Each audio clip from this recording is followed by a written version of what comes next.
Assalamualaikum warahmatullahi wabarakatuh. Bismillah, alhamdulillah, alhamdulillahilladzi man tawakkala ilaihi bi sidqi niyatihi kafah wa man tawassala ilaihi bi tibai syariatihi qarabahu wa atna wa bi khalisi adiyatihi ajabahu wa lakbah.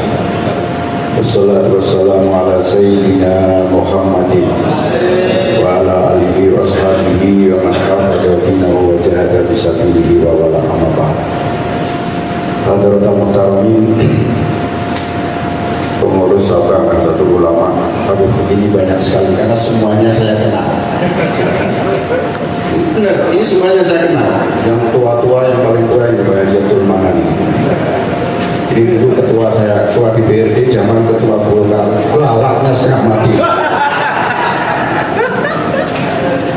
Tapi ada yang disenangi yang di NU. Ini salah satu tokoh yang adanya kota, ada pejabat wali kota, ada Pak Tri di kecamatan itu gara-gara ada beliau juga. Tapi Golkar galaknya kayak gitu, tapi tetap gak berani meninggalkan NU. Jadi pimpinan pansus pembentukan kota Bekasi itu ya diserahkan Golkar sampai 3 waktu itu lah, NU masuk di 3, kasihkan saya. Kenapa kok saya? Karena saya tukang bikin konsep pidato beliau.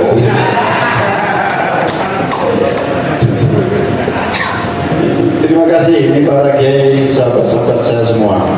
Mohon maaf, nggak usah saya sebut satu-satu. Ketua cabang nggak boleh marah. Nah ini kok nggak perlu terkait musyawarah kerja cabangnya. Ya, iya, ini penyakit orang NU ini. Penyakit NU struktural ya. Nah tadi sudah. Kalau yang seremonial pulang, apa itu? Ya pokoknya yang seremonial itu, apalagi yang ada joget-jogetnya, mesti ramai. Terus ada pengajian akbar, mubalaknya kayak model ketua cabang NU tadi itu. Gimana tadi pidato, wah hebat gitu. Tapi habis itu pada RS 12 tahun pada tidur semuanya habis pengajian. Tapi kalau forum-forum yang strategis dalam perspektif organisasi, ini saya kebetulan pengurus yang memang membidani organisasi dan organisasi, saya nggak dalil-dalil seperti Roy Surya tadi itu kan. Tapi dalam perspektif organisasi, pertemuan yang paling strategis ya adalah salah satunya musyawarah kerja cabang. Ada koperasi cabang, musyawarah kerja cabang, ada rapat pleno cabang, ada rapat kerja, musyawarah rapat pleno dan sebagainya. Ada yang diatur dalam ADART. Tapi memang konsekuensinya yang namanya musyawarah kerja, rapat pleno memang terbatas, jadi sedikit memang. Jadi kalau buahnya full ini ya namanya pengajian. Pengajian nanti lah, jangan di musyawarah kerja. Yang ingin saya sampaikan yang pertama adalah dalam kaitannya dengan musyawarah kerja. Namanya saja musyawarah kerja. Ada musyawarah ya kerja sih. Tapi kita ini, saya ini kan, ini yang di sini yang paling tua saya setelah Pak Haji Domanan maksud saya. Ini kalau bicara umur, bicara pengalaman saya boleh sombong. Karena saya pernah melakukan hal-hal yang aneh-aneh oleh pengurus, karena saya pernah pengurus. Saya tahun 96 jadi ketua pengurus cabang Kabupaten Bekasi, beliau masih ketua DPRD, belum ada kota. Kemudian konferensi Sabang tahun 1996 di pesantren Yaping, beliau hadir kapasitasnya sebagai ketua DPRD, bukan ketua Golkarnya, tapi ketua DPRD. kemudian dipecah karena pada saat itu sudah ada pansus, sudah ada panitia khusus DPRD yang akan membentuk Kota Madia. Maka pada saat itu Koperasi cabang Kabupaten Bekasi dipecah menjadi dua, cabang Kota Bekasi dan cabang Kabupaten Bekasi. Cabang Kabupaten Bekasi waktu itu terpilih saya, dan cabang Kota Bekasi terpilih almarhumlah sahabat saya Kiai Aminullah Muhtar. Itu ketua yang pertama Kota Bekasi. Musyawarah kerja cabang. Tadi ketua wilayah sudah menyinggung. Makanya di dalam forum ini nanti ini berapa? Sehari semalam atau berapa hari? Sehari. Paling sehari ya. Sebenarnya pas seremonialnya saja kadang-kadang. Karena begitu rapat pada rokok pada kemana-mana kadang-kadang nggak jelas. Tolonglah ini ketua waktu sini diamankan peserta ini. Dan peserta inilah saat ini kesempatan bagi pengurus MBC dan apalagi Banu Mata Muslimat Partai. Ayo putuskan untuk 4 bulan ini sebagai forum yang melegitimasi terhadap keputusan-keputusan ini. Tinggal kita lihat saja ini 4 bulan nanti gimana ini yang melaksanakan PC-nya. Tadi sahabat ketua wilayah sudah wakil-wakil, masa periodenya tinggal 4 bulan. Maret ya, itu nanti Desember aja sudah harus mengajukan permohonan konferensi kepada BBM. Salah satunya harus sudah ada verifikasi. Itu bedanya yang sekarang. Kalau sampai pada saatnya tidak berhasil memverifikasi terbentuknya ranting yang legitimis, maka nanti akan dikartekkan. Kalau sudah karteker, jangan harap ketua cabangnya yang dikarteker itu bisa nyalon lagi. Ya, saya ingatkan saja. Tadinya saya mau diem-diem aja sebenarnya, ya. Biar kecelakaan gitu. Tapi karena saya ingatkan. Kalau sampai dikarteker, maka pada konferensi yang akan datang yang lama nggak boleh nyalon lagi, karena itu sudah kena penalti. Ngapain aja 5 tahun selama ini ngurus ranting aja nggak bisa, padahal cuma 56 ranting. 56 kan? Ya. Di beberapa cabang, apalagi daerah Ciamis, di daerah Garut, Cirebon, itu sampai hampir 500 ranting rata-rata di daerah. Kota cuma 56 ranting. Kalau seorang ketua cabang tidak bisa beresin 56 ranting, ya sudah menyerah saja sekali aja itu jadi ketua cabang, itu aja. Ridho saja. Tapi saya yakin apakah nanti jadi ketua atau tidak, dia tetap akan melangkah, akan tetap maju menggerakkan Nahdlatul Ulama. Tapi lu lihat fish-nya itu kayak masih pengen lagi gitu.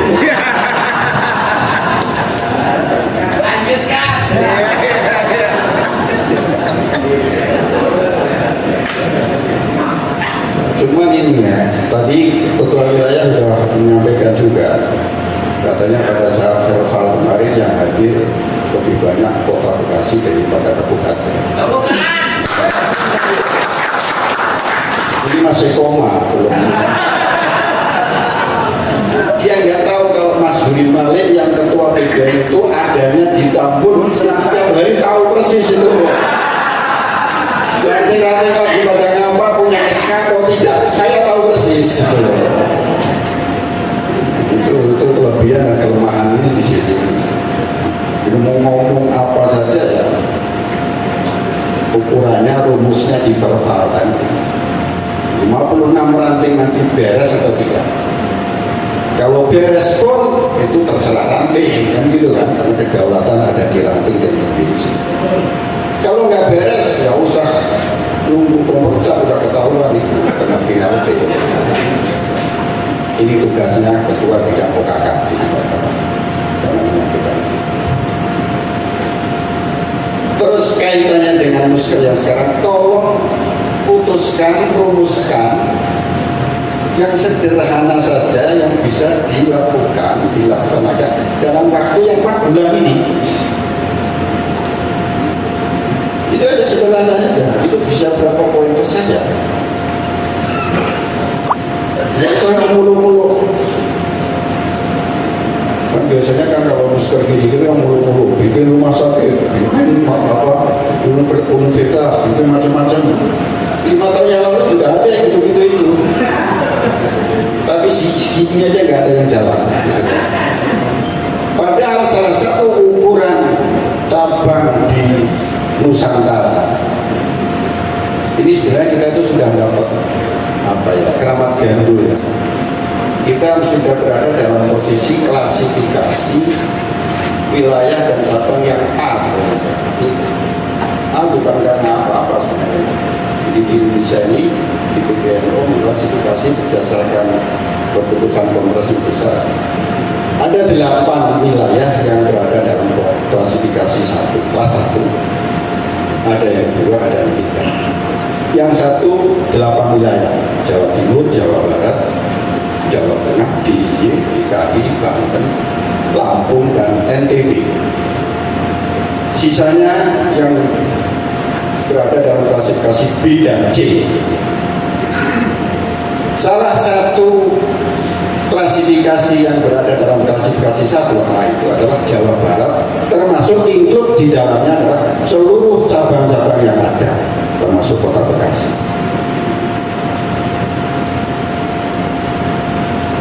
Apa bedanya? Sebenarnya berat sekali itu untuk berada dalam klasifikasi A. Karena di sana harus punya resmi lembaga pendidikan yang NU, resmi punya semacam BKI ala puskesmas yang NU dan sebagainya. Yang sampai hari ini belum ada ya. Asal jangan sampai hari kiamat aja di Kota Bekasi nggak ada. Salah satunya itu. Oleh karena itu, di dalam peraturan perkumpulan hasil konferensi besar dan hadir Munas Nahdlatul Ulama yang terakhir, bahwa cabang dalam klasifikasi A termasuk Kota Bekasi ini, cabang seperti Kota Bekasi ini dalam hal kaderisasi minimal setiap MDC harus melaksanakan kaderisasi 1 tahun 1 kali. Ini bukan keinginan PBNU, apalagi keinginan Mas Dwi, bukan. Ini adalah amanat konstitusi di ART dan peraturan perkumpulan. Karena PBNU itu kan kalau bersama dan kita beragama ya, kita orang ngaku Islam, apa ya Quran hadis yang harus dilaksanakan, ijma qiyas kan. Kita berilmu ya harus ada Quran hadis, ADART, anggaran dasar, anggaran rumah tangga, dan peraturan perkumpulan Nahdlatul Ulama. Salah satu amanatnya adalah cabang yang klasifikasi Jawa Barat di Kota Bekasi contohnya, minimal dalam 1 tahun menyelenggarakan kaderisasi. Saya tahu persis sekarang sampai detik ini di Kota Bekasi baru ada 1 MBC yang menyelenggarakan kaderisasi. PD PKPNU maksud saya.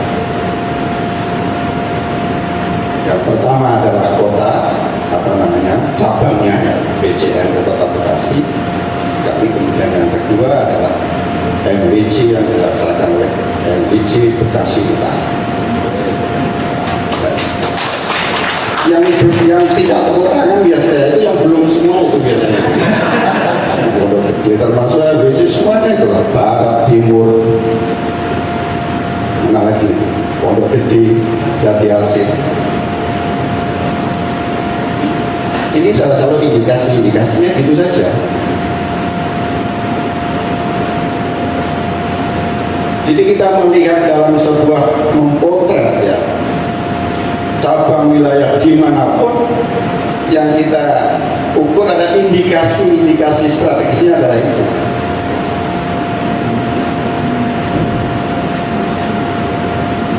sejauh mana di MBC atau cabang itu sudah mempunyai kader-kader militer, dan itu harus tertata. Sekarang itu sudah sistemnya sudah luar biasa. Sekarang itu saya seperti saya ke PBNU hari ini itu tahu semua ada kaderisasi di seluruh Indonesia. Seperti tadi Ketua Bela katakan kemarin ini minggu kemarin itu saya menuju ke Kalimantan Timur, itu ada 19 pada saya 19, ada Jawa Barat, ada Jawa Timur, ada yang di Papua. Di Papua itu sudah kaderisasi pesertanya ada 200 umpamanya. 200 itu yang 100 laki-laki, yang 100 perempuan. Walaupun memang tidak semuanya orang asli situ kan. Jadi kalau mau ingin melihat NU 10 tahun, 20 tahun yang akan datang, sebenarnya ukurannya seperti bagaimana kita melihat anak-anak muda yang sudah di kader. Kayaknya saya senang lah ketemu yang masih muda-muda ini. Kalau yang tua-tua kan sudah sama dengan saya lah. Tidak ada masa depan kalau sudah tua itu. Iya. Masih lalu. Tapi kalau yang muda-muda begini, semua FBC hadir semuanya, saya optimis lah. Tetap kasih saya. Kenapa? Kalau mau mulai apapun, Jabodetabek ini kalau kita bicara tentang Islam dan Sunnah wal Jamaah, bicara tentang Nahdlatul Ulama, mohon maaf kita harus akui kita lemah di sini. Tadi disebut ada LDNU, mana itu hasilnya? LDNU dakwah. Nyatanya yang mereka yang menguasai di Jabodetabek, ya kan? Senang nggak senang itu fakta. Kalau kita bicara NU di Bekasi, NU bagian dari dulu kan pernah jadi partai politik, pernah organisasi kegiatan. Tapi dari zaman dulu NU itu menjadi kekuatan yang sangat sentral. Golkar yang hebatnya kayak itu, punya bupati, punya presiden, punya Damramil, punya apa saja pun, NU masih bisa mengikuti nomor 2. Yang pada akhirnya semua kekuatan yang ada di negara ini mengakui bahwa NU ini memang penting keberadaan. Bagaimana nggak penting? Nahdlatul Ulama yang merupakan organisasi yang didirikan oleh para masyayikh, para ulama, sebelum Indonesia merdeka saja sudah dipikirkan oleh tokoh-tokoh NU. Tadi kan lagu Yala Waton itu lagu heroik, lagu kebangsaan, menanamkan nasionalisme kebangsaan dikarang sebelum ada NKRI, sebelum ada Republik Indonesia, bahkan sebelum ada NU. Tapi pikiran-pikiran ulama NU, wawasan ulama NU pada saat itu tahun 1914, 1916 itu, zaman banyak pergerakan juga, pergerakan pemuda pada saat itu sudah tumbuh di NU bawah hak representasi. Jalan waktu sudah merindukan negara bangsanya.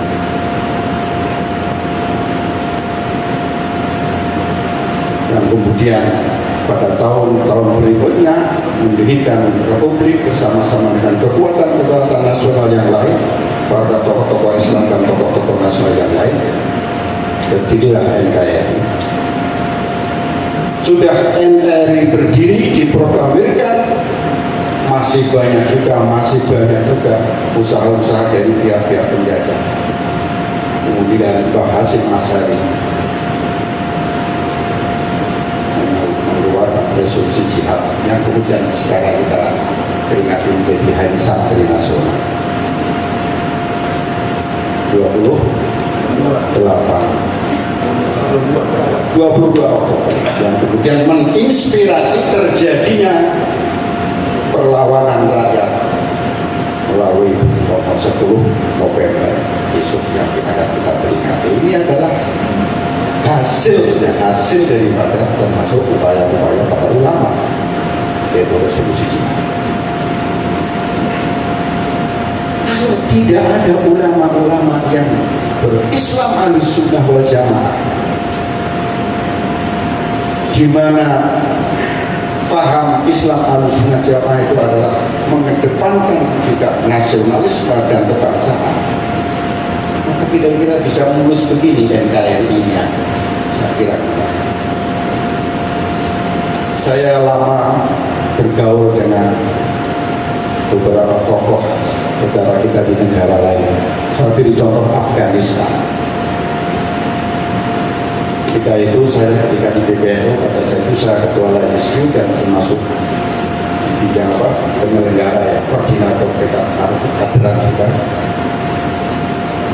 Di Afghanistan minta beasiswa kepada PBNU. Profesor Kiai Said waktu itu membantu saya, maksudnya ini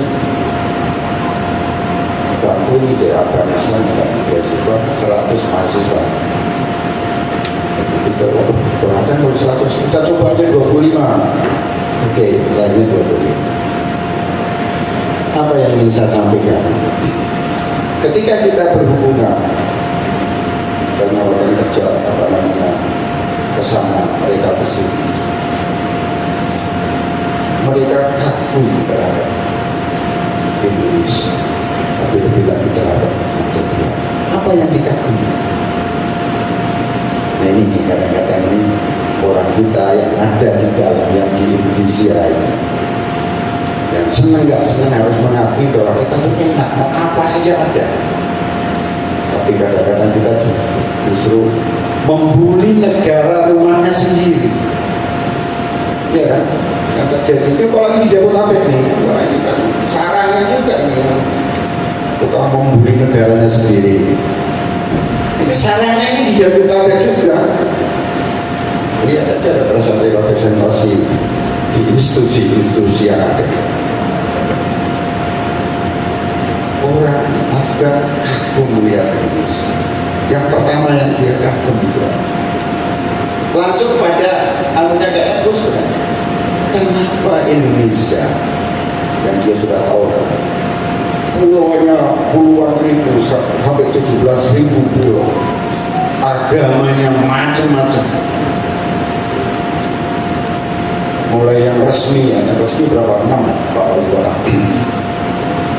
Yang nggak resmi kan banyak juga itu kan, macam-macam.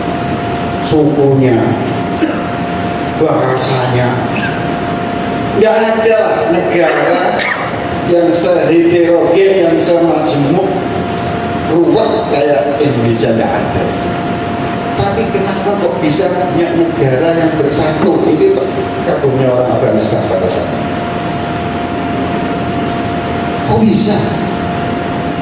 Untuk wilayahnya dari Sabang sampai Merauke. Saya 3 bulan yang lalu sampai di Merauke, di Merauke. Tapi kebanyakan di sana RW-nya tetangganya Pak Haji Mana, orang Nganjuk, ada Mbak Surwan, tapi banyak sekali. Itu udah perbatasan dengan Papua, 60 atau 70 meter, 70 kilo. Jadi Sabang begitu heterogennya, begitu maksimalnya, kok bisa punya negara yang relatif sekarang sudah 78 tahun, hampir seabad Indonesia. Sementara di Afghanistan sampai hari ini rakyatnya, jangankan kok rakyat, ulamanya aja pada berantem tiap hari. Padahal mayoritas 99 Muslim dan Sunni, sama dengan kita, cuma dia madhabnya Hanafi kalau di Afghanistan. Kalau kita mayoritas Syafi'i. Katanya cuma 7 atau 9. Tapi kita Indonesia udah kayak apa? Sombrero. Itu mereka kagum kok bisa. Ketika mereka bertanya, ya banyaklah teori-teori kita sampaikan. Tapi intinya pada saat itu kita sampaikan bahwa karena di Indonesia mayoritas keberagamaannya, mainstream keislaman warga Indonesia adalah keislamannya Ahlussunnah wal Jamaah dan NU.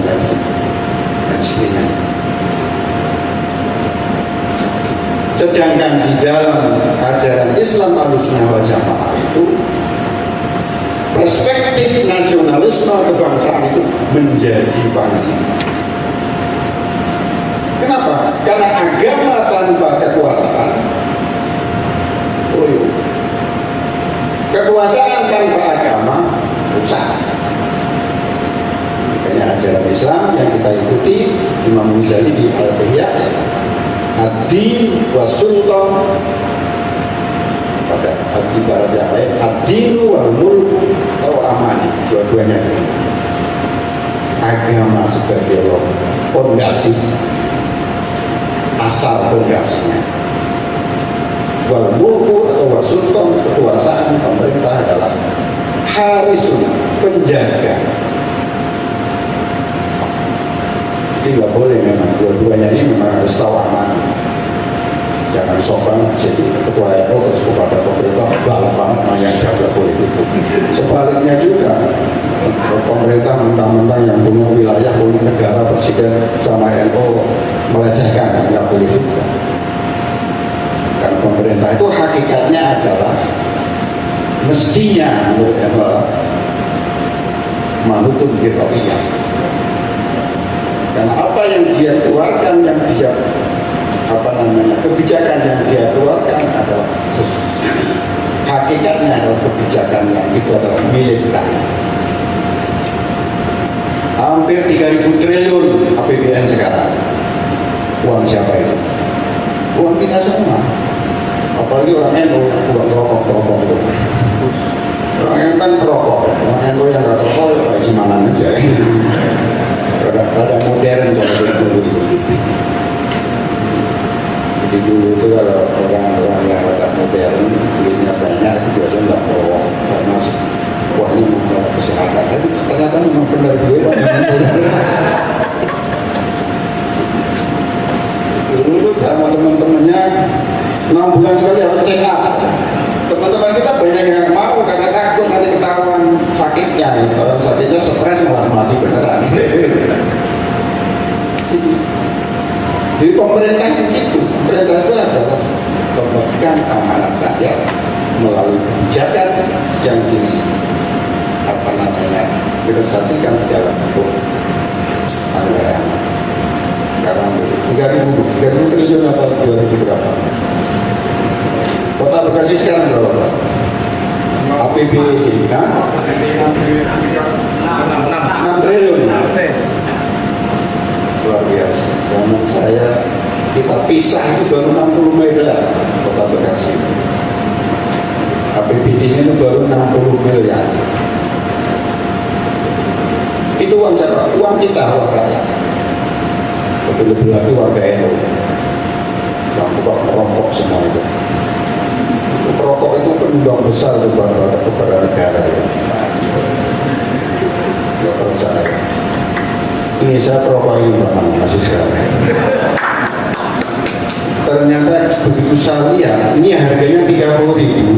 Ternyata masuk ke negara itu hampir 16.000, separuh lebih. Hampir 15.000 masuk negara ini setiap hari kalau satu. Nah ini sudah berapa puluh tahun ya, berapa ratus juta ini sudah kita bantu orang yang makanya orang yang nanti masuk surga duluan pantas karena memang infaknya banyak, infak yang tidak dirasakan, nggak sengaja dia, apalagi nggak punya duit pun utang-utang untuk infak. Ini yang ingin saya sampaikan adalah bahwa kita ini akan negara ini dibangun oleh rakyat. NU juga nanti ke depan begitu. Jadi kegiatan NU PCN itu jangan cuma ngambilin dari bas-basnya, bas-basnya kecil,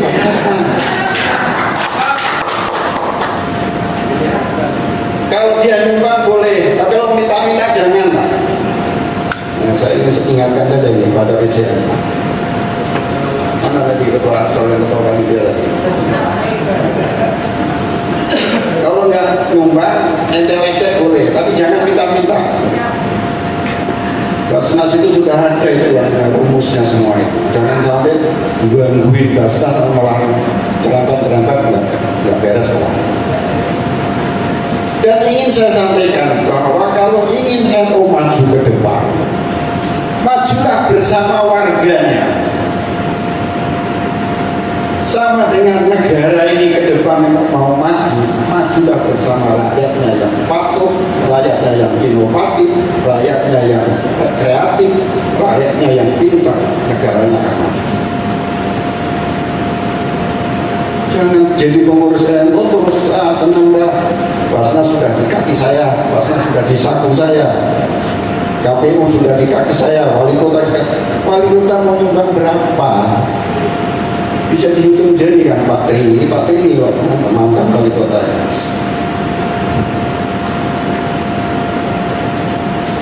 Tapi tugas NU adalah mengawal pemerintahan, mengawal wali kota, mengawal semua pejabat untuk berada pada track yang benar. Sehingga dengan demikian setiap kebijakannya akan sebesar-besarnya, manfaatnya luar biasa kepada rakyatnya. Karena rakyatnya, kata ketua cabang mayoritas itu, berarti kan rakyatnya itu yang akan dapat kesejahteraan itu. Begitu berpikirnya. Jadi ini nanti bisa apa ya, taruhan lah. Jadi kalau mau NU maju ke depan, majulah bersama warganya. Apa artinya maju bersama warga? Ketika kita mau bikin madrasah namanya, mau bikin sekolahan, majulah bersama mereka, ajak urunan. Ini ajaran pendirian NU. Sampai bisa bayangkan tahun 26 itu kira-kira ekonomi Indonesia kayak apa? Kata cerita mbah saya, ini yang cerita mbah saya. Dulu itu ya pakaiannya aja karung katanya begitu, yang bisa sekolah sampai SR itu aja bisa dihitung jari. Kenapa? Ya karena belum ada negara bangsa, belum ada pemerintahan yang kuat. Karena itu ya sekali lagi saya saja, ayo jadi warganya. Kalau begitu yang bantuan dari wali kota udah tungguin aja, tapi jangan dijadikan panglima. Bantuan dari Pemkot, bantuan dari Basnas, sekali lagi Basnas itu kecil dan itu miliknya para fakir miskin lah. Jangan sering-sering lah bantu NU yang Basnas itu. Apalagi kok takut nanti politis sudah jadi anggota Basnas lagi, wah nggak bisa itu habis. Itu saya tekan. Demi martabat dan harkat Nahdlatul Ulama dan demi martabat dan harkat lembaga yang filantropi, lembaga mengumpul dana untuk kesejahteraan masyarakat. Untung aja orang saya memang orangnya walau dia belajar, masih ada benar. Tapi kalau ingin abadi ini benar-benar maju, ya gali dari warganya. Apa bisa sekali? Kebetulan dari 2014 saya pun punya binaan buat kader-kader di Jawa Tengah. Selalu saya sampaikan, sekarang juga saya sampaikan. Yang lain sudah banyak yang tidak cuma dengar doang, nggak bisa niru. Ini biar Pak Haji Manan tahu dengan juga. Karena Mustasar itu tugasnya sudah ngasih dorongan, ngasih pertimbangan kepada cabang. Cabang Kabupaten Cilacap, kecamatannya 23, MIC dari 23, persis sama Bekasi Kabupaten. Tiap hari dapat mengumpulkan warganya 1,3 sekian miliar. Satu tahun mengumpulkan 16 miliar. Sementara pendapatan Basnas Kabupaten Cilacap tidak ada separuhnya. Ini saya ngomong fakta. Ini sudah bicara kira-kira 3 tahun. kebetulan karena saya perintis, sampai tiap bulan, hampir sampai hari ini tiap bulan itu saya kasih lapor. Yang satu ketika COVID kemarin 2 tahun yang lalu, saya pikir aduh ini warga yang COVID ini apa ini ekonomi, ternyata itu masih tetap. Jadi warga yang itu paling aneh ya. Ada resesi zaman dulu itu kemana ya, 89, 80. Resesi paling-paling yang ada pengaruhnya ada Pak Haji Manan yang biasa kadang masih megang dolar gitu. Tapi orang di kampungnya di Nganjuk, orang kampungnya kita di Cilacap nggak begitu pengaruh itu. Kenapa? Karena dia kan kelompok dewi, sapi namanya sendiri, sapi namanya sendiri. Jadi pengaruhnya nggak begitu. Ini hampir 1,4 miliar, 1 tahun 16 miliar lebih. Saya tanya pengalaman Pak Wali Kota, Pak Tri, apa pernah bantu PJRU setahun kira-kira nggak usah 16 lah, separuhnya 8 miliar, mesti nggak pernah. Kenapa? Ya nggak ada duitnya, nggak ada nomenklaturnya itu. Kecuali kalau ada undang-undangnya, ada peraturan pemerintahnya yang mengatur itu bahwa Pemda harus mengalokasikan 16 batu.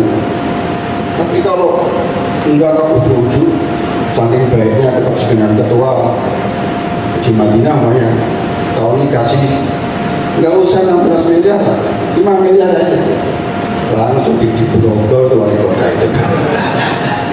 Karena tidak ada nomenklaturnya. Tapi pelan-pelan pelanggaran hukum gaji.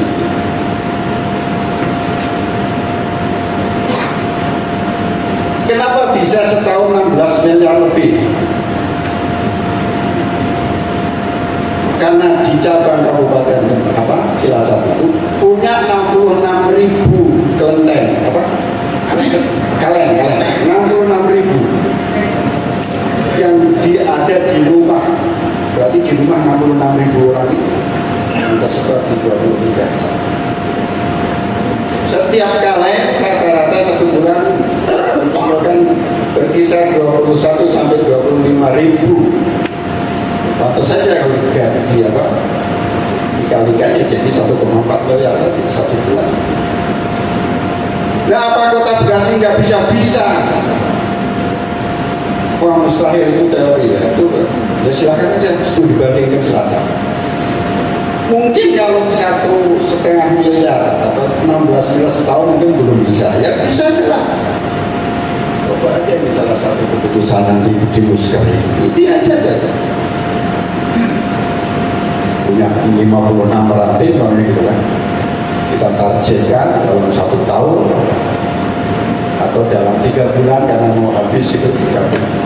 Kita gerakan pada koin itu, urutan itu, jimpitan kalau bahasa orang dulu. Nah, nanti kita evaluasi. Setahun nggak usah 16 miliar lah. 1 miliar udah banyak banget kalau di sini mah. Gitu. Nggak usah itu ratusan, yang penting dimulai. Jadi kalau di era Haji Madinah sekarang yang tinggal 4 bulan, bisa memulai merintis ada gerakan urunan, gerakan gotong royong konkret namanya. Dalam 3 bulan namanya berapa juta, 1 juta, 2 juta, 10, 20 nggak penting. Tapi itu penting.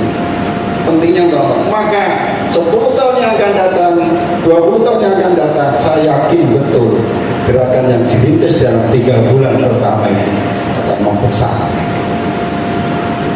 Dalam piramid itu sih.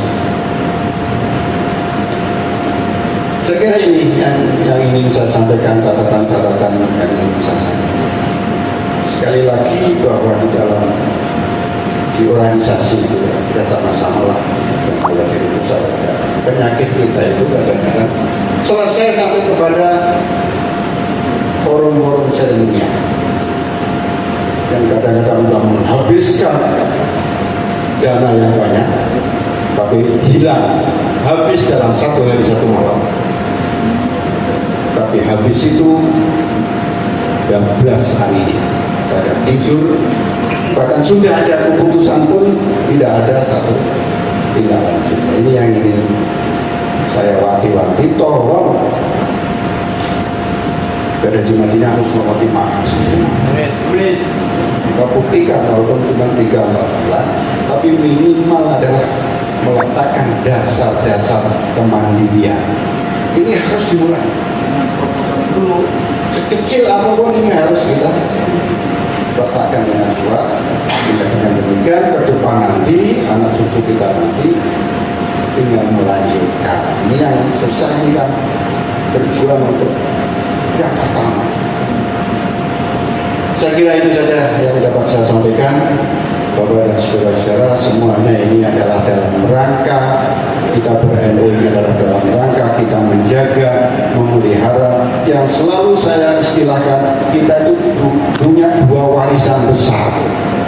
Ini yang kita itu kadang-kadang nggak sadar dan nggak ngeh, yaitu warisan keberagaman Islam Ahlussunnah wal Jamaah yang direpresentasikan dengan Nahdlatul Ulama. Kita nggak bisa bayangkan kalau nggak ada NU, nggak ada Islam Ahlussunnah wal Jamaah, kita Islamnya kayak apa kira-kira? Ya kayak yang itu ya, kata kita semua itulah yang paling ganti Pancasila, paling Bahasan tahlil, bintang, ngafir orang itu. Rausa itu kalau di Indonesia ada itu semuanya. Yang satu warisan NKRI Merah Putih. Ini warisannya menurut para ulama, para ulama.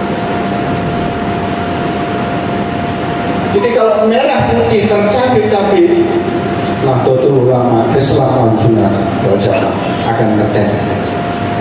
Sebaliknya Islam Ahlussunnah wal Jamaah, Nahdlatul Ulama menjadi mengecil. Kalau sekarang baru mengecil di Bekasi ya kali ini. Tapi kalau sudah secara nasional menjadi kecil, akhirnya dirubah oleh teman-teman bocah-bocah kemarin itu yang paling pintar kayaknya. Padahal nggak jelas gurunya dari mana, nggak jelas sanatnya. Kalau kita kan yang jelas, guru kita itu ini sudah. Ini terus disambung ke atas sampai kan jelas sangat. Inilah 2 warisan ini sebenarnya intinya. Warisan Islam Ahlussunnah wal Jamaah, ini harus kita jaga, kita pelihara. Yang kedua adalah warisan negara Kesatuan Republik Indonesia yang berdasarkan Pancasila. Karena kalau kita tadi saya cerita luar ini, ya Allah, bukan nikmat sekali lah jadi orang Indonesia, apalagi jadi Nahdlatul Ulama. Karena di sana ternyata Bapak-bapak ini tadi saya sedikit. Bagaimana Islam Indonesia kok NU bisa begitu? Ternyata di sana itu tidak menghargai budaya. Di Indonesia itu Islamnya itu moderat, pokok ini karena budayanya itu luar biasa. Bapak-bapak sekalian, mari kita jaga, kita pelihara, kita majukan terus Nahdlatul Ulama, Islam Ahlussunnah wal Jamaah. Pada saat yang bersamaan kita jaga, kita pelihara negara Kesatuan Republik Indonesia. Dan ini akan kita wariskan nanti kepada anak cucu. Sehingga kita pada saatnya nanti kita di sana kita merasakan betul betapa indahnya anak cucu kita sekarang berada dalam merah putih dan bendera hijau yang tambah manfaat, tambah berjaya dan sebagainya. Ini adalah jasa-jasa. Kita mari baca Al-Fatihah untuk para pendiri Nahdlatul Ulama, para pendiri Republik. Lahum Al-Fatihah.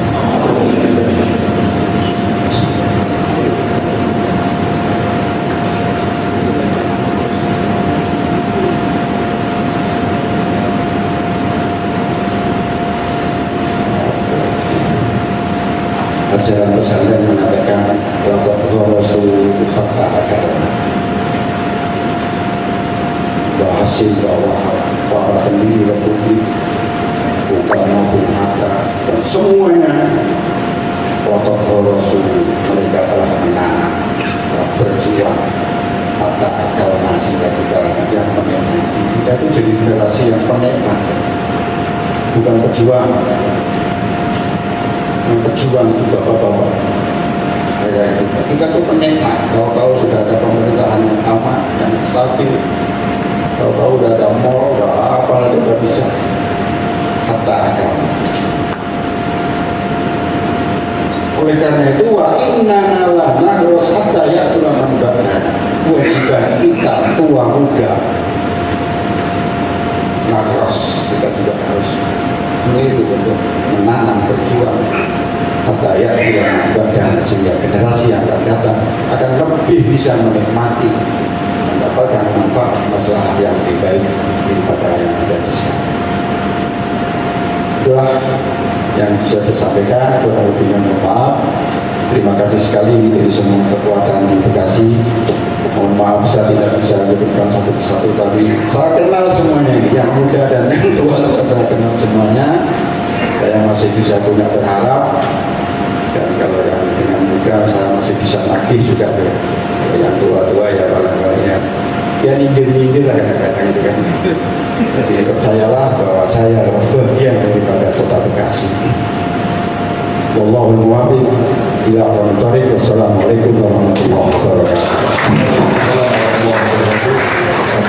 Selamat datang pada Bapak Haji Sudin Bumiste selaku Dewan Pembina KPN Kota Bekasi sekaligus Santri Inspiratif Bidang Entrepreneur 2022.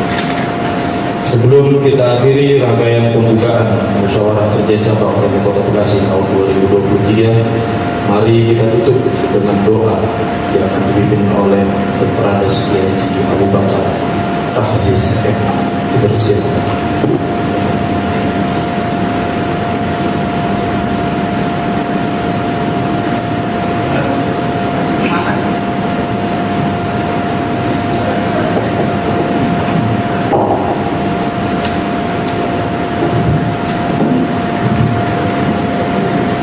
Assalamualaikum warahmatullahi wabarakatuh. Al-Qur'an, para muharrir, mufakir, mujahid, Nahdlatul Ulama di tingkat PJN Kabupaten Bekasi, wabil khusus hadir Ketua PBNU Al-Mukarram Dr. Kiai Haji Masyhur Al-Mukarram Ketua PBNU Jawa Barat Kiai Haji Muhammad, para ketiga yang hadir pada siang hari ini. Mari sama-sama kita tutup rangkaian ini dengan berdoa kepada Allah Subhanahu wa Ta'ala. Kita awali dengan baca surah Al-Fatihah untuk para muassis, untuk para muharrir, untuk para mufakir, untuk para mujahid, Nahdlatul Ulama di seluruh Indonesia. Al-Fatihah.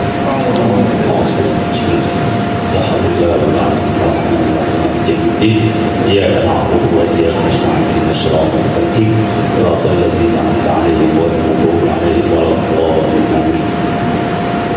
أعوذ بالله من الشيطان الرجيم. بسم الله الرحمن الرحيم. الحمد لله رب العالمين حمدا يوافي نعمه ويكافئ مزيده.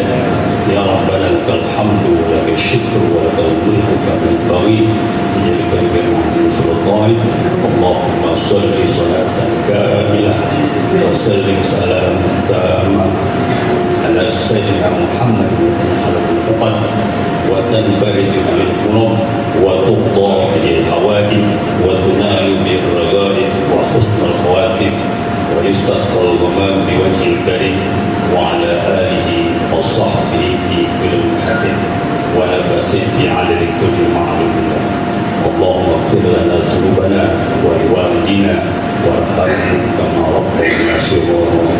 اللهم اجعل هذا جمعنا هذا مرحوما وتفرقنا من بعده تفرقا معصوما ولا تجعل اللهم فينا ولا معنا ولا من يتبعنا سقيا ولا مقتولا ولا محروما. اللهم إني أعوذ بك من منكرات الأخلاق والأعمال والأهواء. اللهم اجعل بلدتنا إندونيسيا بلدة طيبة بلدة آمنة مطمئنة راحية عادلة سالمة من بلاء الدنيا وفتنتها إلى يوم معاد. واجمع شعوبنا موحدة على ما يريد. اللهم انصر سلطان المسلمين وانصر وزراءه ووكلاءه وعساكره إلى يوم الدين. واقم السلامة والعافية علينا وعلى عباد الله الصالحين. ربنا آتنا من لدنك رحمة وهيئ لنا من أمرنا رشدا. ربنا آتنا من لدنك رحمة وهيئ لنا من أمرنا رشدا. ربنا آتنا من لدنك رحمة وهيئ لنا من أمرنا رشدا. ربنا آتنا في الدنيا حسنة وفي الآخرة حسنة وقنا عذاب النار. وصلى الله على سيدنا محمد والحمد لله رب العالمين. اللهم وفق الأفضل. السلام عليكم ورحمة الله وبركاته. Waalaikumsalam warahmatullahi wabarakatuh.